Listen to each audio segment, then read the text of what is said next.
Ils ont passé le temps à vendre des poteaux pourris aux gens. C'était quelqu'un de brillant. Et un brillant esprit mérite d'être célébré. Lui, c'est qui? Nyat symbolise l'état fort. Il faut arrêter ça. Le chef d'État peut même mettre un gangster, mais le gangster ne doit pas piétiner la République. Je pense que pour le repos de son âme, il n'est pas bon de continuer à retourner dans la plaie les travers qu'il a pu commettre dans sa vie d'homme. Il y a eu des morts. Et vous estimez qu'on ne va pas dire ça? Parce qu'il est mort, on lui a fait confiance. Même dans le village du chef de l'État, dont lui, il a dit qu'il était son patron, vous savez comment ça se passe? Le bois pourrissait, ça tombait. Et les gens prennent le patrimoine en otage pour le compte des amitiés. Nyat Djifendji, ce sont des héritiers, des Sherpas, d'une république qui n'a plus de repères. Un seul individu produit ne serait-ce que des poteaux. Vous savez combien d'argent? Et il ne paye pas les impôts. Je l'ai mis en défi.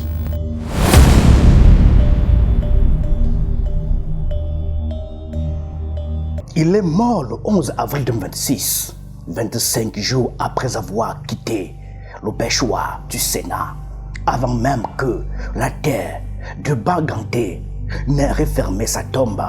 Une voix s'est élevée pour l'accabler, celle de Georges Gilbert Baoula, tribun du régime, homme de coup habillé en homme de conviction. Cette sortie indécente a provoqué un choc. Elle a aussi involontairement rendu à Marcel Nyat Djifendji quelque chose que les ors du palais lui avaient sans doute volé depuis longtemps. La vérité nue de son destin, car cet homme dont on disputera longtemps encore le bilan fut d'abord une âme cassée par l'État qu'il servit avant d'être sanctifié par lui. Ce que Baoula a craché sur une des puits, nous le ressuscitons ici, à l'histoire.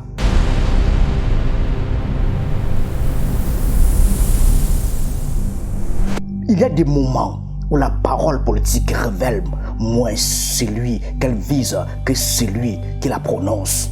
Le passage de Georges Gilbert Baoula sur le plateau de Vitrine 237 sur My Media Prime ce dimanche, quelques heures après l'annonce du décès de Marcel Nyat Djifendji, restera dans les annales de la brutalité rhétorique camerounaise comme l'une de ses expressions les plus creuses.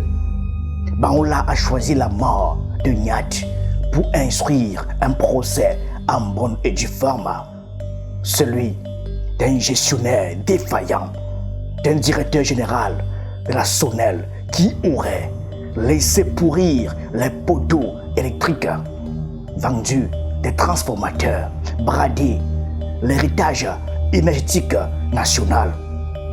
Il l'a cité nommément, il l'a chiffré approximativement, il l'a incriminé sans nuance et il l'a fait au moment précis où la famille pleurait. Et il ne faisait pas que ça.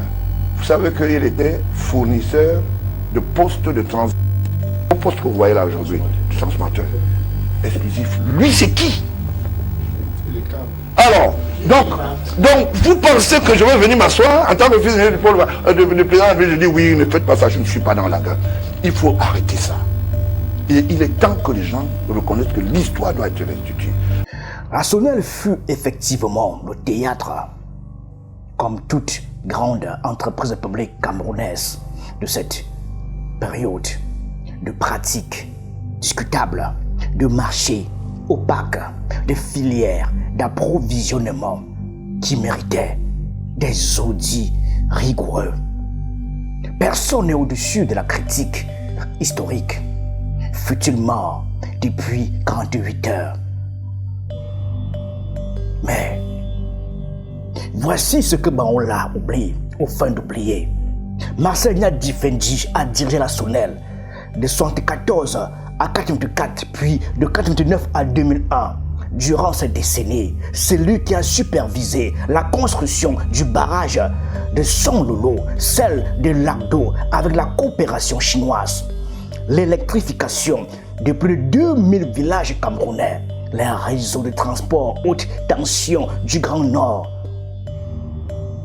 Ce sont des ouvrages en béton, en acier, en kilowattheure, des réseaux qui alimentent encore aujourd'hui des ménages que on l'a depuis ces plateaux télévisés ne visitent manifestement pas.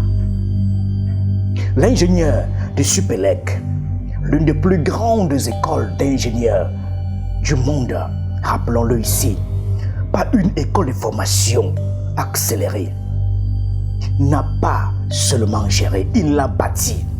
Et c'est sur ces fondations que les successeurs privés et publics ont construit ce qu'ils ont construit, ou laissé se dégrader ce qu'ils ont laissé se dégrader.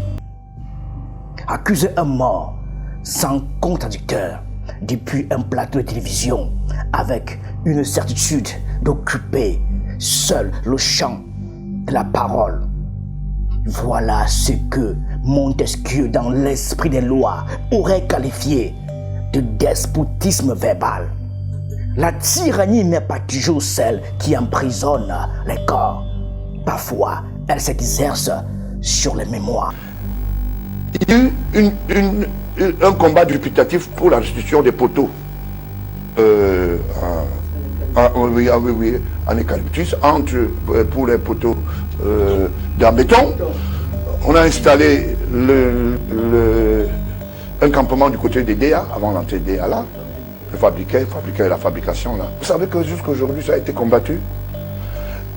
Vous savez ce qui s'est passé pour que le bois pourri qu'il servait aux gens, même dans le village du chef de l'État dont lui il a dit qu'il était son patron, vous savez comment ça se passe? Le bois pourrissait, ça tombait. Alors aujourd'hui, ce que nous avons des transferts, c'est-à-dire le support d'énergie dans les régions, c'est ce qui est remis aujourd'hui quelque chose. Ce qui aurait été fait avant. Il faut se figurer ce que représentait en 1934 naître à Baganté, dans le département d'Undé, de père infirmier et de mère agricultrice. Le pays Bamileke était alors sous tutelle française. Ses fils destinés au mieux à devenir instituteurs ou commis de l'administration coloniale. Marcel Niad Difendi ne suivra ni l'un ni l'autre chemin. Il inventera le sien, son propre chemin. Lauréat du concours général de France et de l'Union française en histoire et géographie au lycée Leclerc de Yaoundé en 1954. Une distinction rarissime pour un élève africain à l'époque coloniale. Il s'envole pour la France, comme ces étudiants que Mongo Betty regardait partir avec un mélange d'espoir et d'amertume. Il ne part pas étudier la médecine coloniale ou le droit administratif. Il part apprendre les mathématiques, la physique, les sciences de l'ingénieur. Il sort de la faculté des sciences de Clermont-Ferrand avec une licence en sciences physiques, puis de Supélec avec un diplôme d'ingénieur. Cheikh Anta Diop, dans Nation nègre et culture, avait posé la question centrale. L'Afrique peut-elle produire ses propres savants, ses propres bâtisseurs? Marcel Niad Difendi était l'une des réponses vivantes à cette question. Il rentre en décembre 1960 au moment précis où le Cameroun accède à l'indépendance, intégré dans la fonction publique comme ingénieur des ponts et chaussées. Ce n'est pas une coïncidence symbolique, c'est une synchronisation historique. On pense à Thomas Sankara qui disait que les fils d'Afrique devaient bâtir leur pays avec leurs propres mains et leur propre intelligence. Niad Difendi l'a fait à sa façon, dans le silence des bureaux d'études, dans les boues des chantiers hydroélectriques, dans les calculs qui précèdent la lumière. Avant de tenir un discours, il a tenu une règle à calcul. Je veux simplement dire que Niat a été quelqu'un d'exceptionnel pour ce pays. Et il m'est revenu hier sur la toile, lorsque je parcourais les réseaux sociaux, de voir une avalanche d'aigreur à l'égard du disparu, de l'illustre disparu. Je voyais même d'ailleurs certaines personnes qui... De presque célébrations, c'est ça? Oui, des presque célébrations. Et je voyais certains au faciès, quand vous les regardiez, vous voyez qu'ils pointent sous le fardeau de leur triste existence et qui sont quand même capables de parler sans sourciller. Je sais pas, Niat Effendi, qui, il faut le rappeler, est comme celui qui a apporté la lumière au Cameroun. Oui, si nous avons aujourd'hui l'électricité, je pense que c'est grâce au chef de l'État, mais c'est par l'entremise de Niat qui, de sa grande qualité d'ingénieur, a pu piloter le projet Sonel et plus tard est devenu ministre de la planification en même temps qu'il était directeur général de la Sonel. Et ensuite, il a été vice-premier ministre chargé des mines en même temps qu'il était toujours directeur général de la Sonel. Une si grande confiance ne pouvait pas avoir été donnée à un médiocre. C'était quelqu'un de brillant. Et un brillant esprit mérite d'être célébré. L'histoire retient les noms des présidents, des généraux, des démagogues. Elle oublie presque toujours ceux qui ont allumé les lumières. Marcel Niat Effendi fut l'un de ces hommes de l'ombre dont l'œuvre se mesure en mégawatts, en kilomètres de lignes à haute tension, en village sorti de l'obscurité. Détaché en 1962 à l'énergie électrique du Cameroun, il participe dès ses débuts aux travaux de construction du barrage hydroélectrique d'Idéa 3, à la création de l'électricité du Cameroun en 1965. Il prend en charge le service études et travaux neufs.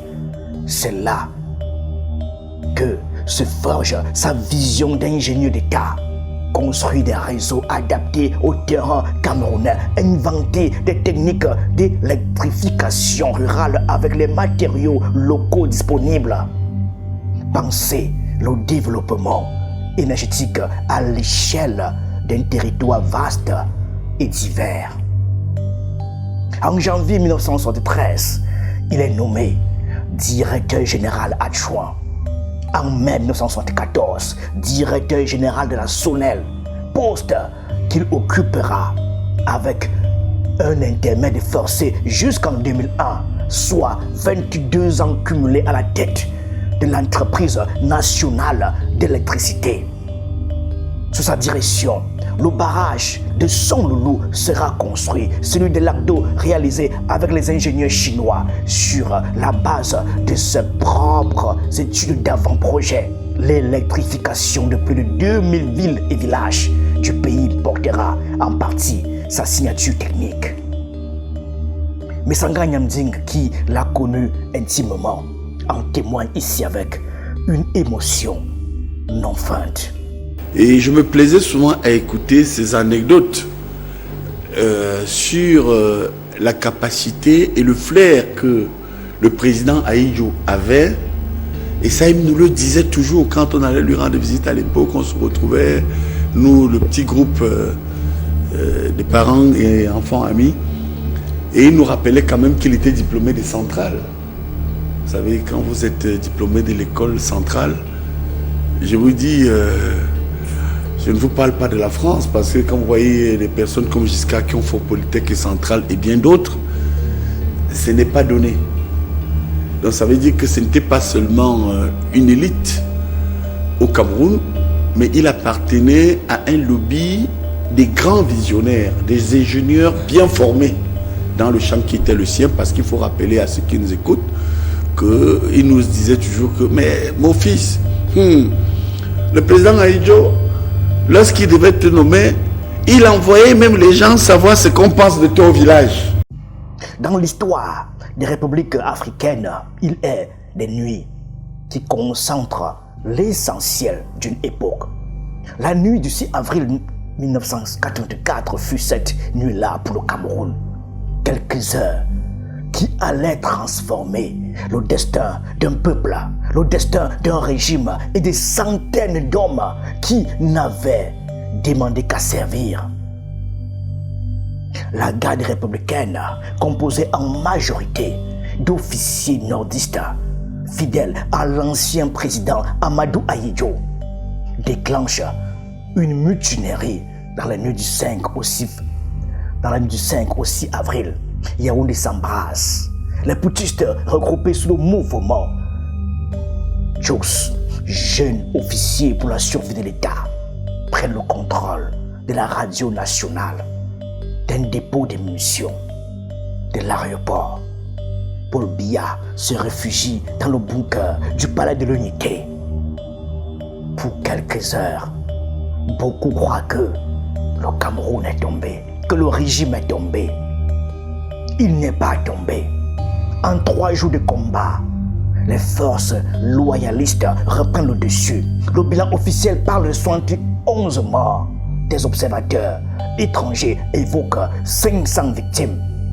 Le vrai nombre, comme souvent dans l'histoire des États autoritaires, appartient au domaine du secret. Ce qui suit est une purge systématique, impitoyable et parfois aveugle, précisément comme toutes les purges de l'histoire, de la terreur française de 1793 aux grandes purges staliniennes en 1937, en passant par les épurations post-coup d'État qui ont jalonné l'histoire africaine post-coloniale. La peur engendre la délation. La délation désigne les innocents aussi sûrement que les coupables. Marcel Nyadji-Fenji est arrêté. Lui, le directeur général de la SONEL, l'ingénieur du Supélec, le commis du renouveau.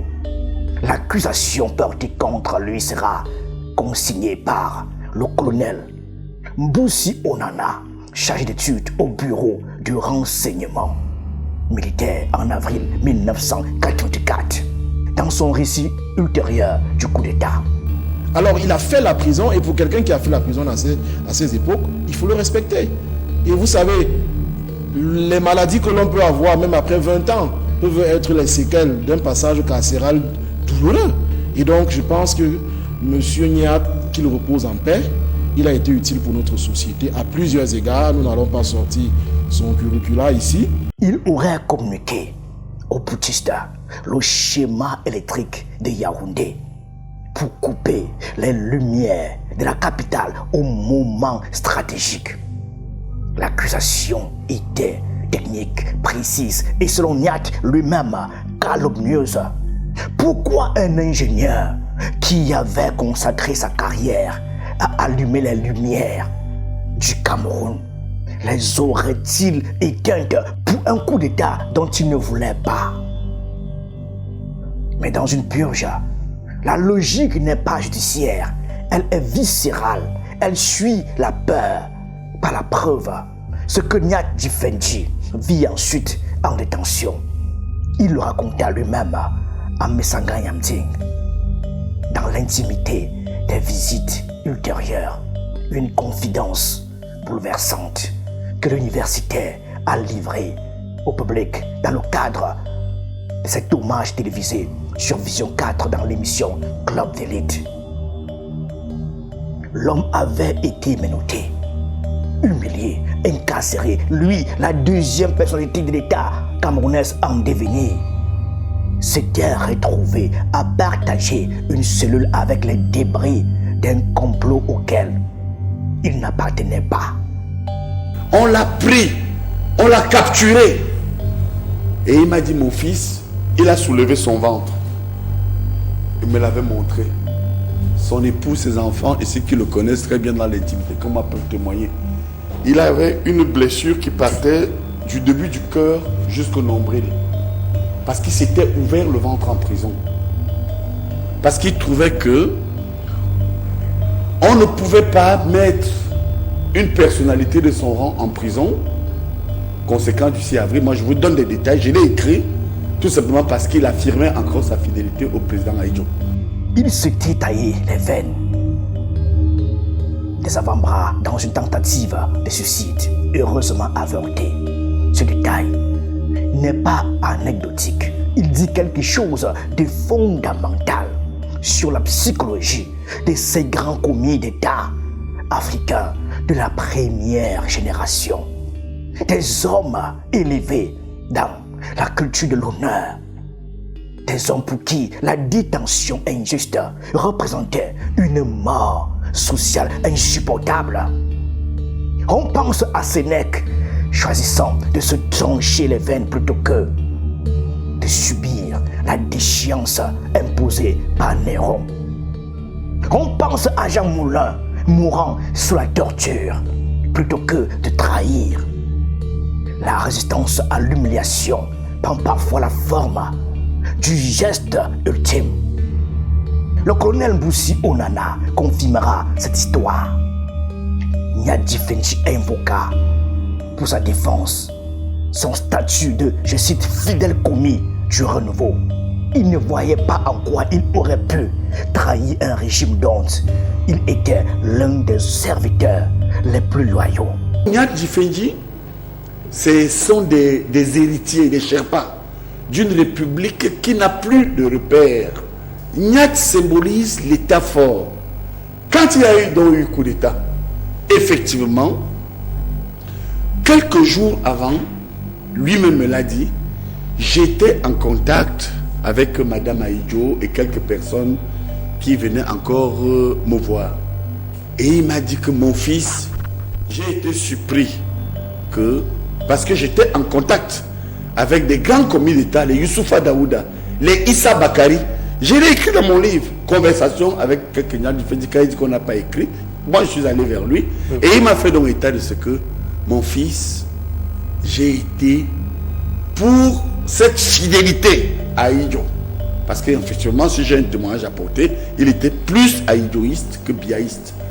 De 84 à 89, 5 ans pendant lesquels l'un des ingénieurs les plus brillants de la génération post-indépendance a végété dans une cellule pendant que le Cameroun privatisait ses espoirs et bradait ses infrastructures.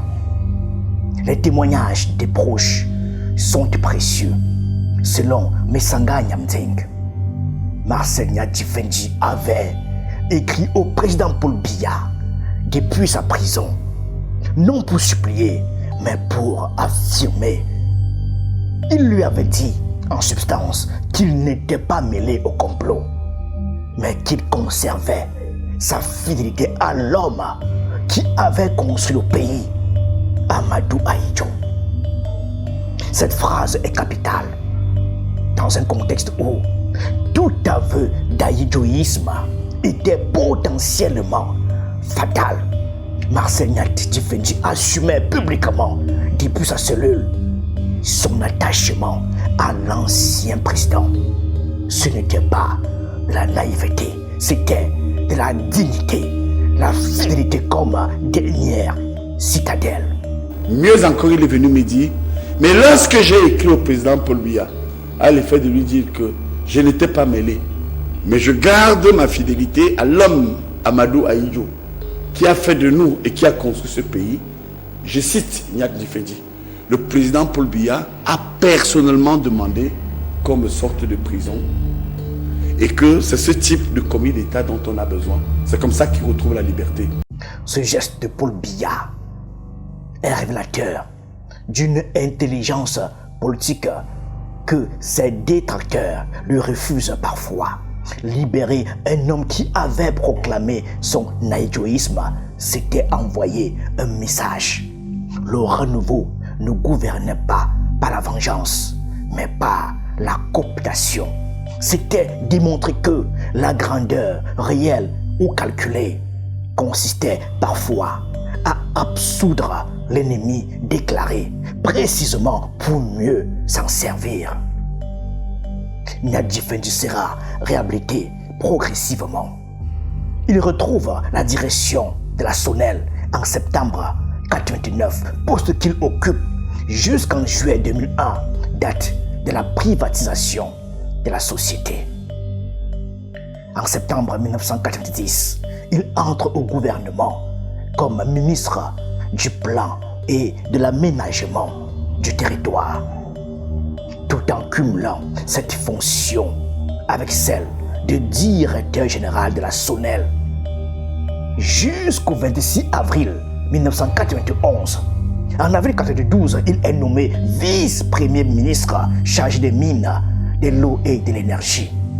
Il cumule alors ce poste gouvernemental avec ses fonctions de directeur général de la SONEL. La même année, il est élu député du RDPC d'Alondé, mais il quitte rapidement ce mandat parlementaire pour se concentrer sur ses responsabilités exécutives.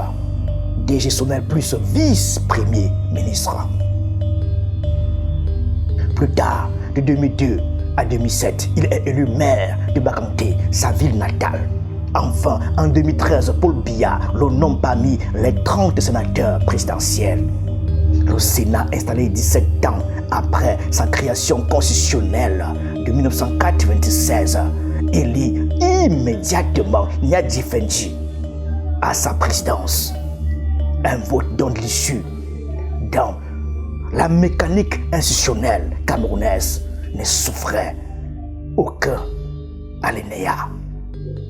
Il devient ainsi la deuxième personnalité constitutionnelle de l'État, successeur désigné du chef de l'État en cas de vacance du pouvoir. Il occupera ce poste pendant 13 ans, ininterrompu jusqu'au 17 mars 2026, date à laquelle Aboubakari Abdoulaye, l'Ando de Ré Bouba, lui succède dans le cadre du renouvellement des instances parlementaires orchestrées par le palais. L'état bilan, c'est quoi? Qu'est-ce qu'il nous a laissé de son passage à... Il y a eu un problème de transit, plutôt de transmission du cahier de charges, de la nationalisation pour la participation du partenariat. Aujourd'hui, l'histoire de Eneo n'est qu'arrivée. Ils ont passé le temps à vendre des poteaux pourris aux gens. À chaque fois, une tension pouvait faire péter des câbles et ça fait péter des câbles. Il y a eu des morts. Et vous estimez qu'on ne va pas dire ça? Parce qu'il est mort, on lui a fait confiance. Le chef d'État peut même mettre un gangster, mais le gangster ne doit pas piétiner la République. Le triangle Biya, Nyat, Kavaye, Djegui, Djibril mérite ici une attention particulière. Ces trois hommes ont constitué pendant plus d'une décennie les trois sommets d'un équilibre institutionnel singulier. Le président de la République au sommet de l'exécutif, Kavaye Djibril à la tête de l'Assemblée nationale depuis 1992, Nyadi Fenji à la tête du Sénat depuis 2013. Trois hommes de la même génération, trois commis d'État formés sous Ahidjo, tous liés à Paul Biya. Par des pactes successifs de loyauté, de survie et de renouveau, la longévité de cette configuration n'a pas d'équivalent en Afrique subsaharienne contemporaine. Ce pacte silencieux a-t-il tenu parce qu'il reposait sur la conviction, sur la peur ou sur l'intérêt bien compris? La question est légitime. Elle se pose pour tous les grands systèmes de fidélité politique de Richelieu servant successivement Louis XIII et la Régence à Talleyrand, traversant l'Empire, la Restauration et la monarchie de Juillet. La fidélité des grands commis d'État n'est jamais simple. Elle est composite, mêlée de convictions, de calculs et parfois d'une résignation noble. Maintenant, je m'incline pour dire paix à son âme, mais les armoiries ont été séchées par l'intérieur. La famille, je suis tout oui avec vous. Mais j'espère que dans le combat aujourd'hui qui a été promu par le président de la République en ce qui concerne la jeunesse, parce que c'est son fils qui est maire, quelque chose comme ça aujourd'hui, de ce côté-là. J'espère qu'il ne fera pas comme son père. Et je voulais dire à sa femme, à sa dame, qui avait dit quand on a... Vous savez ce qu'elle a dit? On a réparé le tort. Oui, c'est ce que je posais. Vous comprenez? On a réparé le tort. Parce qu'en l'élevant comme président, ce n'était pas au fait de sa résilience. Non, on l'a élevé parce qu'il était dans le compostage générationnel. Vous savez, à un moment, on croit à la génération. Mais à un moment, on dit, on n'est plus d'accord avec, parce ça fait ce qu'on appelle le jeu d'échecs. Président du Sénat camerounais, cette fonction, dans la plupart des démocraties libérales, est considérée comme l'une des plus honorables qui soit. En France, le président du Sénat est le deuxième personnage de la République, gardien de la continuité institutionnelle. En Allemagne, le président du Bundesrat préside aux équilibres fédéraux. Au Cameroun, sous la Constitution de 1996, le président du Sénat était le successeur constitutionnel désigné du chef de l'État en cas de vacances du pouvoir. Cette disposition faisait de Marcel Nyadi-Fendi une pièce centrale sur l'échiquier de la succession.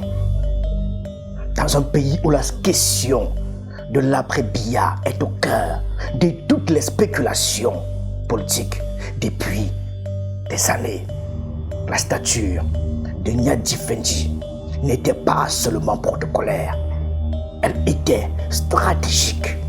Et pourtant, l'homme exerça cette fonction dans un silence presque total. Pas de discours tonitruant, pas de prise de position fracassante. Une présence institutionnelle qui se faisait derrière la fonction.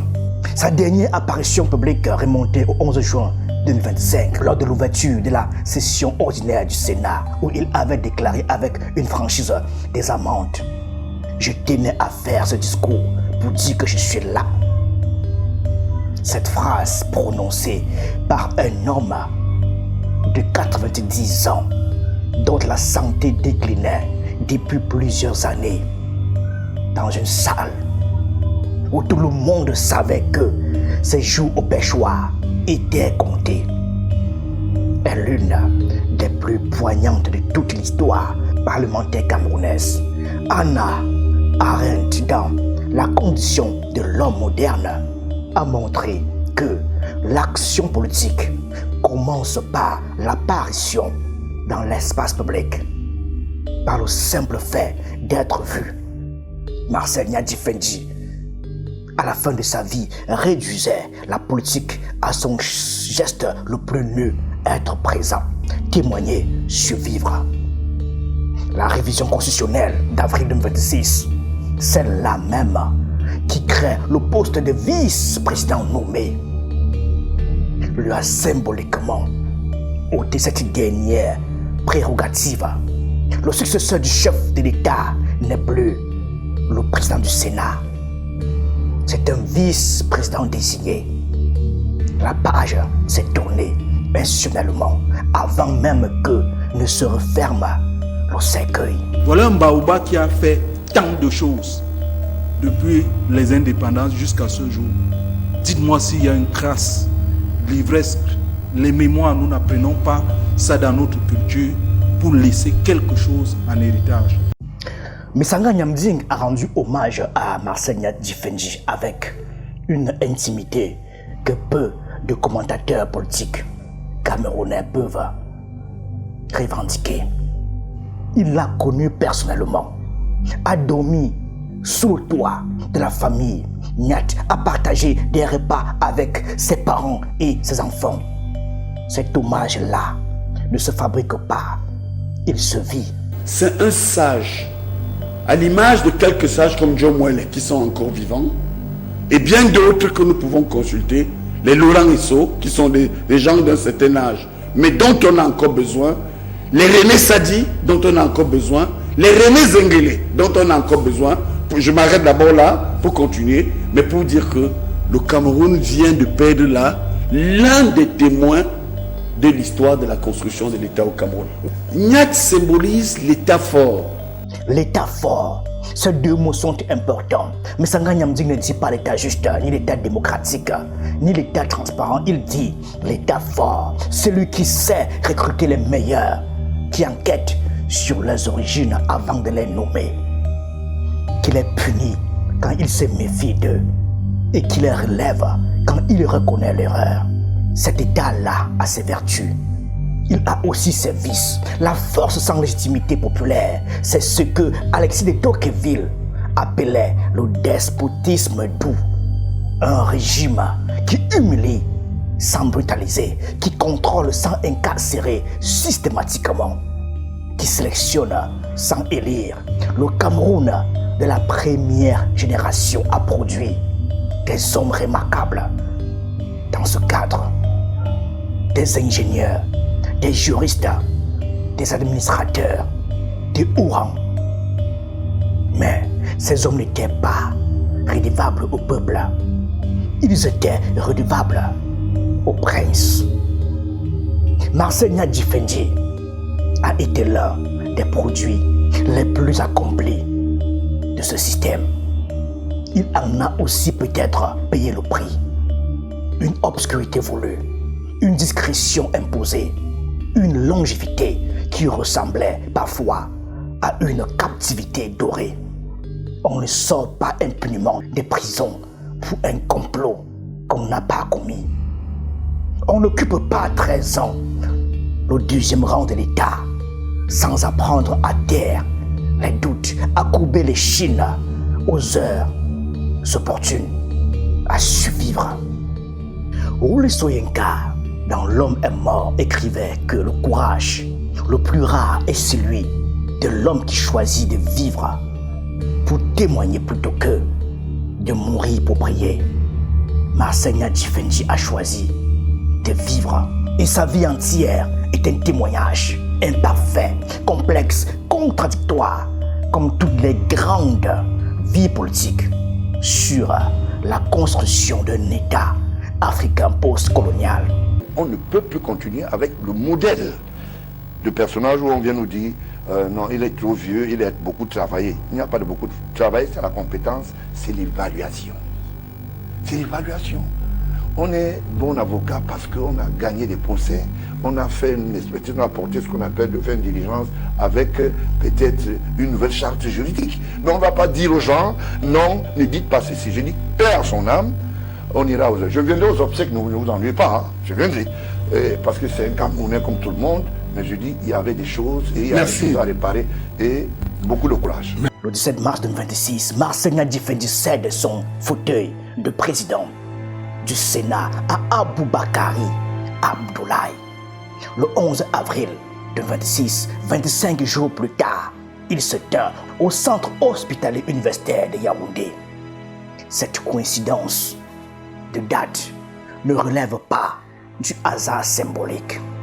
Elle dit quelque chose de profond sur ces hommes qui ont fait de la fonction leur raison d'être. Comme ces espèces végétales qui meurent dès que la floraison s'achève. Comme ces vieillards qui attendent d'avoir marié leur dernier enfant avant de partir. Marcel Nyadji-Fendi a semblé attendre que la passation soit consommée. Libéré du poids de la charge, il a laissé partir ce qui restait. Sa mort survient dans un Cameroun en pleine recomposition institutionnelle. La révision constitutionnelle d'avril 2026 a institué un poste de vice-président nommé, réforme que ses contempteurs lisent comme le verrou final de la succession Biya, préparant le terrain pour Franck Biya ou un autre successeur désigné. Les débats de l'heure sur les plateaux de télévision portent sur cette mutation profonde. Et dans ce fracas institutionnel, la mort d'un homme de 92 ans risquait de passer comme une nécrologie des routines. Baola y a veillé à sa façon brutale pour qu'il n'en soit pas ainsi. En attaquant, il a forcé la défense. En chargeant, il a suité les plaidoiries et les plaidoiries de Messanga Nyamdeng. Plus que toute nécrologie officielle ont été rendues à Marcel Nyadji-Fendi. Sa complexité d'homme réel Café TV n'est pas un organe d'État. Nous ne publions pas des nécrologies de commandes. Nous ne transformons pas les morts en saints par décret, ni en bouc émissaire par commodité. Marcel Gnadi Fendji était un homme de l'État abyaïste. Il a servi un régime dont nous avons ici documenté les dérives, les abus, les contradictions. Sa longévité institutionnelle était aussi la longévité du système. Sa fidélité à Paul Biya était aussi, objectivement, une fidélité à une gouvernance qui a laissé le Cameroun dans l'état où il se trouve aujourd'hui. Tout cela est vrai et tout cela doit être dit. Mais il est également vrai que cet homme-là a bâti des barrages, qu'il a électrifié des villages, qu'il a traversé l'humiliation et la prison sans trahir, qu'il a survécu à une tentative de suicide en cellule et a retrouvé la force de continuer à servir, qu'il a reçu des coups de l'État, qu'il servait et a choisi de ne pas devenir l'ennemi de cet État-là. Ces deux vérités coexistent. Elles ne s'annulent pas. Elles composent un portrait d'homme. Mongo Betty, dont l'ombre veille sur chaque ligne que nous disons ici, nous a appris que le journalisme africain digne de ce nom ne consiste pas à choisir entre la flatterie des puissants et la détestation systématique de tout ce que l'État produit. Il consiste à regarder la vérité en face, même quand elle est complexe, même quand elle dérange, même quand elle oblige à rendre hommage à des hommes avec qui l'on aurait eu vivant de profondes divergences. Marcel Gnadi Fendji méritait cet hommage-là. Un hommage complexe. Il méritait que quelqu'un raconte le coup d'État du 6 avril 1984, non comme une fiche Wikipédia, mais comme une nuit de sang et de délation où un innocent s'est ouvert les veines pour ne pas payer. Il méritait que quelqu'un rappelle que les poteaux électriques que Baoula accuse d'être pourris furent d'abord plantés un par un par des ingénieurs africains qui croyaient qu'un continent pouvait s'illuminer par la force de son propre génie. Voilà ce que nous lui devons. Pas la canonisation, pas l'oubli, la mémoire juste. La mémoire juste. La mémoire juste. Merci.